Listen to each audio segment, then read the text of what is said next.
pessoal, tudo bem? Hoje nós vamos ensinar sobre uma temática muito importante dentro da amartiologia, que é a ciência, a doutrina, o estudo acerca do pecado. Nós vamos falar sobre o pecado herdado, tá bom? E nós vamos iniciar com uma breve definição. Pecado herdado é o estado pecaminoso que nasce em todas as pessoas. Os teólogos, usaram vários nomes para descrever esse conceito. Primeiro, como indica o título, desse vídeo que nós estamos falando, alguns chamam de pecado transmitido ou pecado herdado. Isso enfatizando a verdade de que todas as pessoas herdam esse estado pecaminoso de seus pais, aos quais, por sua vez, o herdaram de seus pais, os quais herdaram dos seus pais, e assim sucessivamente, até chegar aos nossos primeiros pais, que é Adão e Eva. Em segundo lugar, outros chamam isso de natureza pecaminosa, que se concentra no fato de que o pecado corrompeu totalmente a nossa natureza. Essa expressão, esse conceito bíblico, natureza pecaminosa, apresenta um contraste claro com essa natureza básica e os seus frutos, que são atos particulares de pecado que cada uma das pessoas assim acaba fazendo. Terceira colocação que nós vamos colocar é que outros preferem ainda o termo pecado original. Outros teólogos eruditos usam o termo, em vez de natureza pecaminosa, de pecado herdado, usam o termo pecado original, alegando que o pecado original de Adão produziu na espécie humana uma corrupção moral da natureza humana, transmitida então por herança a cada geração posterior. Qual é a evidência das Escrituras com relação a tudo isso? A Bíblia diz, amados, claramente que todos os aspectos do ser humano estão corrompidos. Nós somos por natureza, diz Efésios 2, filhos da ira, ou seja, nós somos objetos dessa ira de Deus enquanto não estamos em Cristo. É o que diz Efésios 2, 3. E é verdade que por causa das nossas ações também somos objetos da ira de Deus, mas esse versículo refere-se a algo inato, algo que nos é herdado. O Salmo 51 também, versículo 5, indica que isso é algo que temos desde a nossa concepção, desde que fomos gerados pelos nossos pais, e não o adquirimos por ações praticadas ao longo da vida, mas já vem como uma natureza perpetuada entre pais e filhos. A natureza pecaminosa, amados, afeta todos os aspectos da vida humana. Primeiro, o seu intelecto foi cegado, é o que diz 2 Coríntios 4:4. Segundo, a sua mente é considerada reprovável, está lá em Romanos 1:28. Terceiro, o seu entendimento está obscurecido e alheio à vida de Deus, é o que diz Efésios 4:18. E as suas emoções foram corrompidas e enganadas, é o que diz Romanos 1:21, versículos 24 e 26. E Tito também 1:15 fala sobre essa corrupção nas nossas emoções, nos nossos sentimentos. E terceiro lugar, também outra coisa importante, é que a sua vontade foi aprisionada ao pecado, portanto está em oposição a Deus, é o que diz Romanos 6:20 e Romanos 7:20. Então, trata-se de uma espécie de depravação total. As evidências das Escrituras apresentam a base para o que normalmente é chamado pelos teólogos de depravação total da humanidade, dos seres humanos. A palavra depravação significa perversão ou corrupção. Embora não seja usada na versão Almeida, algumas traduções modernas a utilizam como equivalente à palavra adokimos, ou adoquimos, A-D-O-K-I-M-O-S. Lá em Romanos 1:28 usa esse termo especificamente. Essa expressão grega tem a ideia de ser reprovado em um teste e fornece aqui uma indicação de como definir o conceito de depravação. Significa que o homem foi reprovado no teste de agradar a Deus. Presta atenção no que nós estamos falando. Denota também a sua absoluta falta de mérito perante o Senhor. E essa falha é total, pois, em primeiro lugar, afeta todos os aspectos da vida humana e, em segundo lugar, atinge todas as pessoas. Então, de maneira negativa, o conceito de depravação total não significa que Em primeiro lugar, toda pessoa demonstra sua depravação de maneira tão completa quanto poderia. Em segundo lugar, os pecadores não têm consciência ou indução natural a respeito de Deus. Não é algo que brota naturalmente delas, não. Em terceiro lugar, os pecadores incorrerão em todas as formas de pecado, e é o que a prática revela e mostra, né? Em quarto lugar, as pessoas depravadas não fazem coisas boas aos olhos dos outros ou aos olhos de Deus. Então, com certeza, a depravação total significa, em primeiro lugar, que a corrupção estende-se em todos os aspectos e faculdades da vida humana. Em segundo lugar, é muito importante a gente compreender que não existe nada em pessoa alguma que faça com que ela seja aceita, né, por um Deus justo. Não há nada que a gente possa fazer, né, que me torne melhor ou pior. Não, a gente já está no estado de depravação total. E essa depravação total deve sempre ser avaliada em contraste com a santidade de Deus. Então, quando nós contrastamos com a santidade de Deus, nós vemos que estamos muito aquém, né, das exigências da santidade de Deus. Então, existe a bondade também relativa nas pessoas, é claro, que são capazes de fazer boas obras apreciadas por outros, mas nada que alguém possa fazer conquistará para si a salvação por méritos humanos ou por méritos próprios, nem garantirá o favor dos olhos de um Deus que é santo e perfeito, tá bom? Outra coisa muito importante, quais são as penalidades ligadas ao pecado herdado? O que vem como consequência por causa do pecado herdado dessa temática que nós estamos abordando? Primeira é a morte espiritual, que é a penalidade relacionada ao pecado herdado, o pecado original ou a natureza pecaminosa, como nós já falamos. De maneira particular, ao pecado herdado, né, por nós, como nós estamos falando aqui. A morte sempre indica algum tipo de separação. Logo, a morte espiritual significa separação da vida de Deus em nossa vida atual, é o que diz Efésios 2, de 1 a 3. Se essa condição, né, espiritual das pessoas continuar imutável durante toda a vida, então ocorre a morte eterna, ou o que Apocalipse 20, 11 a 15 chama de segunda morte. Por exemplo, flores colhidas, né, servem como uma boa ilustração dos seres humanos que fazem boas coisas e mesmo assim estão espiritualmente mortos. Uma flor que desabrocha, por exemplo, embora tenha sido cortada, está viva ou morta?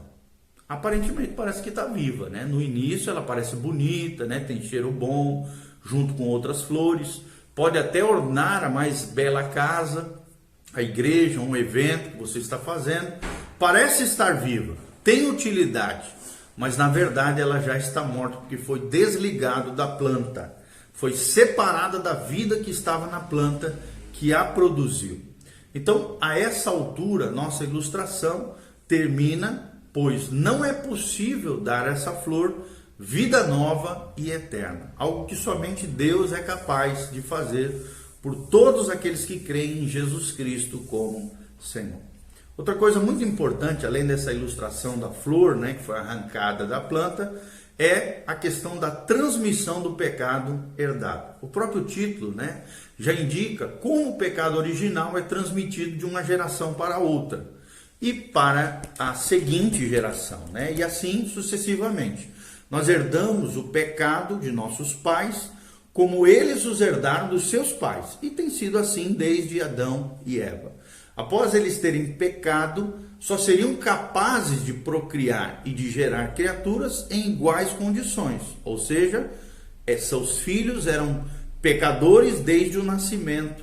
É o que nós vemos em Gênesis 4:1, no Salmo 51, versículo 5, e em Romanos 5:12. Isso significa que todo aquele que já nasceu neste mundo é pecador, a não ser Jesus, é claro que nasceu de forma milagrosa, sobrenatural, gerado pelo Espírito Santo. Então ninguém dos seres humanos, além de Jesus, nasce bom, tampouco nasceu parcialmente bom ou parcialmente pecador. Todos são igualmente pecadores aos olhos de Deus E se isso não fosse verdade, então os que fossem, digamos, 50% pecadores, precisariam apenas de 50% da salvação provida por Deus. Que nós sabemos que a luz da palavra de Deus não é uma realidade, tá bom? Qual é o remédio para o pecado herdado? Isso é muito importante. Qual é a solução de Deus? A resposta de Deus, o remédio para o pecado herdado. O remédio, amados, é duplo. Em primeiro lugar, a redenção inclui o julgamento da natureza pecaminosa para que o cristão não esteja mais preso ao pecado. Onde é que foi esse julgamento? Na cruz do Calvário, está lá em Romanos 6,18, Romanos 8,1, Gálatas 5,24 menciona isso. Ou seja, tudo o que pertence à antiga natureza foi crucificado com Cristo, na cruz do Calvário. A morte sempre implica nessa separação. Portanto, a sua morte nos separou do domínio do pecado original. Glória a Deus por isso.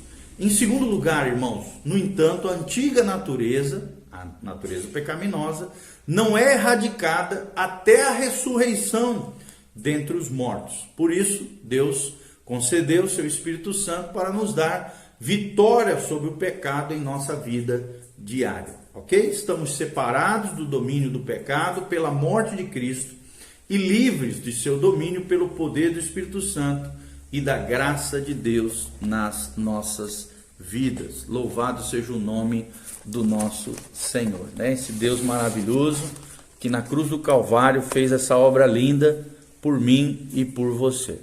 Quais são alguns ataques com relação a essa doutrina do pecado herdado, do pecado original, da natureza pecaminosa? Primeiro é o pelagianismo. Pelagianismo, né? Pelágio, um monte bretão que pregou em Roma por volta do ano 400, acreditava que Deus não poderia ordenar que os seres humanos fizessem coisa alguma impossível e, ao mesmo tempo, dizer que deveriam ser santos. Portanto, todos podem viver uma vida isenta do pecado, é o que dizia ele. E ele ensinou que o homem foi criado neutro, nem santo, nem pecador, e com a capacidade de escolher livremente se vai pecar ou fazer o bem.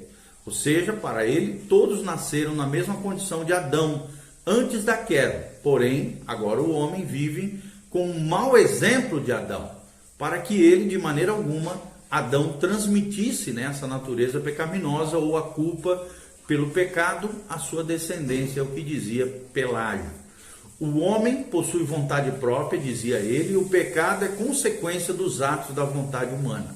O homem também está livre para fazer boas obras. Todas as suas boas obras resultam da sua capacidade de escolha. Assim, o pelagianismo, né, que é essa corrente, essa doutrina equivocada, à luz da palavra, exagera o mérito das obras e a sua eficácia para salvação. Tá bom? Outro pensamento que veio, né, outro ataque a essa doutrina do pecado original é o semi-pelagianismo. O ensinamento de Pelágio recebeu oposição de Agostinho, que foi seu contemporâneo, que enfatizava a total incapacidade do homem em ser justo e, portanto, a sua necessidade de contar somente com a graça divina. O semi-pelagianismo, uma palavra difícil até de pronunciar, é uma posição intermediária entre Agostinho, com forte ênfase na predestinação e na inabilidade do homem, e o pelagianismo, com sua insistência na capacidade de escolha humana. O semi-pelagianismo ensina que o homem retém certa medida de liberdade, segundo a qual pode cooperar com a graça de Deus. A vontade humana foi enfraquecida e a sua natureza afetada pela queda, mas não é totalmente depravada. Segundo eles, na regeneração, o homem escolhe Deus, que depois acrescenta a sua graça. O semi-pelagianismo é ensinado pela Igreja Católica Romana e também por alguns grupos protestantes. O pecado original é eliminado na água do batismo, segundo eles, tá bom? Uma terceira corrente doutrinária é o socianismo. Socianismo. O que ensinava esse movimento do socianismo? Esse movimento, assim denominado por causa do seu autor, né, Lélio Socino, por isso socianismo, em 1525 a 1562, e do seu sobrinho Fausto, que ajudou a propagar essa doutrina, esse ensinamento. que nasceu em 1539 e morreu em 1604. Foi o precursor do unitarismo, que é uma tragédia, uma grande heresia no seio cristão, né, que não acredita na trindade, mas sim de que existem três manifestações de um mesmo Deus, mas não são três pessoas distintas. É um grande equívoco, uma grande heresia que existe em alguns grupos aí, denominados cristãos, entre aspas, que na verdade são seitas, tá? Todo unitário não é cristão, é seita, porque o cristão acredita sim na doutrina da trindade, três pessoas distintas, há um só Deus, e todas as três pessoas são plenamente Deus. Então, nos seus ensinamentos, né, aqui Lélio Socino, ele inclui a negação da divindade de Cristo. Olha que coisa séria é isso. Ele também nega a predestinação, nega o pecado original e fala da inabilidade, e nega também a inabilidade total ou a substituição penal por Jesus de Nazaré. Outro grupo cristão é o arminianismo, tá? Arminianismo, esse é muito comum em várias correntes cristãs, né? Teológicas, evangélicas principalmente, é a opinião de um teólogo chamado Jacobus Arminius, ou Armínio, como é conhecido, em 1560, nasceu e morreu em 1609. Ele não divergia tanto da teologia reformada, tradicional, né?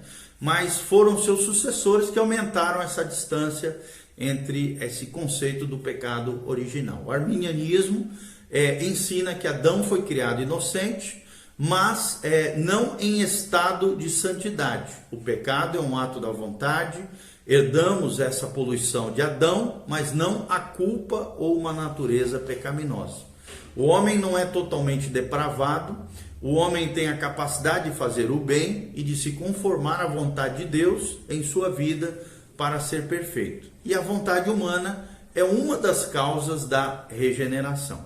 A teologia wesleyana, às vezes chamada de arminianismo evangélico, possui uma visão similar, tá, sobre o pecado de Adão, embora seja diferente em alguns outros aspectos.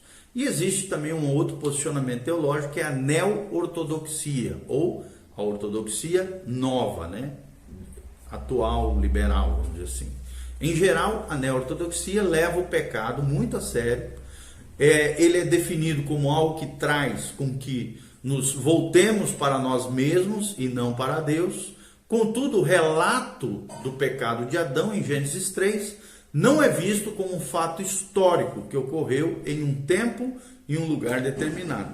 Adão, para eles, né, para os neo-ortodoxos, não era um ser verdadeiro que de fato viveu na terra, embora representasse o homem em todos os estágios do seu desenvolvimento. Então a história da queda de Adão é a história de todos nós, dizem eles, da neo-ortodoxia. E com esse tipo de visão da história bíblica, não pode haver uma conexão entre o pecado de Adão e a sua descendência, é o que ensinam eles, tá bom? Então, nós passamos aqui os vários posicionamentos teológicos com relação ao pecado herdado, tá? Ao pecado original ou à natureza pecaminosa. Esperamos de alguma maneira ter contribuído para o seu conhecimento teológico, lembrando sempre que sim, nós somos pecadores, que sim, nós herdamos o nosso pecado dos nossos pais representativos, Adão e Eva. Eu creio que Adão e Eva, e é o que a Bíblia ensina, são seres literais que existiram na história e que, através do pecado herdado de Adão, nós precisamos da salvação em Cristo Jesus. Somos pecadores que necessitamos da graça de Deus mediante a fé, e sim, nós cremos nessa questão toda que estamos falando, desse pecado herdado, do pecado original. Eu creio em tudo isso, eu creio na natureza pecaminosa, que precisa ir para a cruz, como nós ensinamos, que precisa ir para a cruz, que Jesus teve que morrer na cruz no nosso lugar para que fôssemos salvos, e graças a Deus por isso, pela graça de Deus somos salvos, mediante a fé em Cristo Jesus. Não é por obras, mas a justificação é pela fé. Glória a Deus, louvado seja o Senhor por tudo isso, tá bom? Então esperamos que você aprenda mais sobre isso, trate o pecado como pecado e não apenas como um problema, como um problema grave, também mas é um vírus mortal. Lembre-se que nós temos ensinado na nossa série sobre o pecado, o salário do pecado é a morte. Pode ser morte física e produz a morte física, morte emocional, morte na alma, e morte espiritual, como nós falamos, é a segunda morte. Se você não confessar o seu pecado, se arrepender de coração, com o coração contrito, e não abandonar as práticas pecaminosas, infelizmente você irá experimentar a segunda morte de Apocalipse, tá? E não é o que Deus quer. Deus quer salvar a todos. Deus não quer que nenhum se perca, diz a Bíblia Sagrada, mas que todos cheguem ao pleno conhecimento de Jesus Cristo, a salvação que Ele nos oferece pela graça de Deus e através de Jesus, tá bom? Que Deus os abençoe, que a graça de Deus venha sobre vocês. Louvado seja o nome do Senhor. Clique aqui embaixo no link, siga as nossas redes sociais, se você quiser exercer generosidade, que tem como fazer isso na expansão, na pregação do Evangelho. Deus abençoe sua vida, sua casa, sua família. Cuida com o pecado, vigie, seja sóbrio, vigilante. Jesus está voltando. Maranata, vem Senhor Jesus. Põe em ordem a tua casa, se santifique, se consagre. Jesus está voltando. Louvado seja o nome do Senhor. Deixe seus comentários, faça sua pergunta. Nós estamos aqui para te ajudar a crescer e florescer no Senhor. Amém.